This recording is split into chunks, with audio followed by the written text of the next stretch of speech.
I didn't always look at the ads at the back of the paper. Hippies would have called it my karma. A lot of folks on the road used to talk about karma as if it got them off the hook. I've never had much truck with that, as if it could all boil down to your past lives. Fred used to talk about karma as if he didn't have control over his own destiny, when he had all those advantages and that golden aura.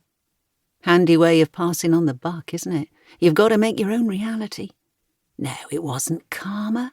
I just skimmed down the small ads out of boredom.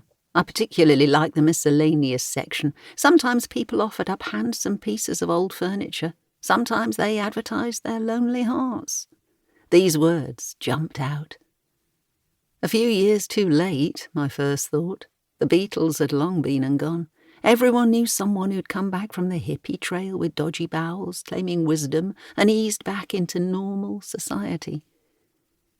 I took the train into Clapham from Surbiton.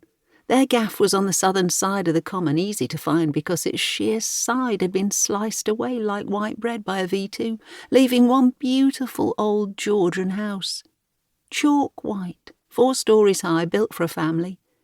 Anton opened the door, his spectacles slipping down his nose, a book propped open in his hand, his fingers carefully placed to hold the page that he'd turned to, as if it was a matter of life and death, and looked at me thoughtfully, like there were hundreds of applicants and I wasn't the only one to inquire. To interrupt his day, he pushed the glasses up his nose.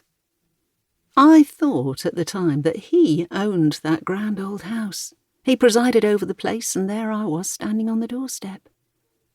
What was I thinking, asking for a ride from this young bloke with a neat little beard? I wasn't fond of boys who spent too much time on their hair. That's just the way I was raised.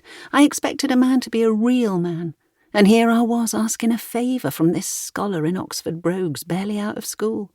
Inside it wasn't so fancy, though.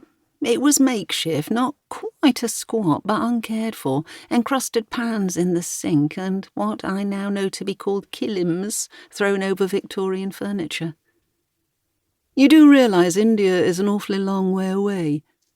We stood there in that front room with all the crap cast about, old tennis shoes on the floor. So why do you actually want to go? He looked sceptical, as if I wasn't going to cut it. I realised immediately that he wanted something intellectual in answer, so I tried to play ball. I guess I'd like to know more about the Hindis, I said. The Hindus. Hindi is a language, Anton retorted. I didn't think I needed to pass a test, I replied. First impression, arrogant little twit. My face was burning with embarrassment at having been corrected, but he didn't seem to notice. I might not have all your certificates, but I know about real life, I thought. Anton peeved me. I wasn't used to being put straight by a student. No common sense, the sort of brain's only good for a game show. He'd be one of those university toffs slamming down the buzzer. Well, most of the countries we'll go through are Muslim. What about them and the differences? Shia and Sunni? Did he want a dissertation? I felt like walking away at that point. Do you really want to know why I wanted to go? To get out of the bloody country, to get as far away from Surbiton as possible. But I couldn't say that. It's good to be a little prepared. I have some books you can borrow. But first you need to meet Vera. Come on, I'll take you to see her.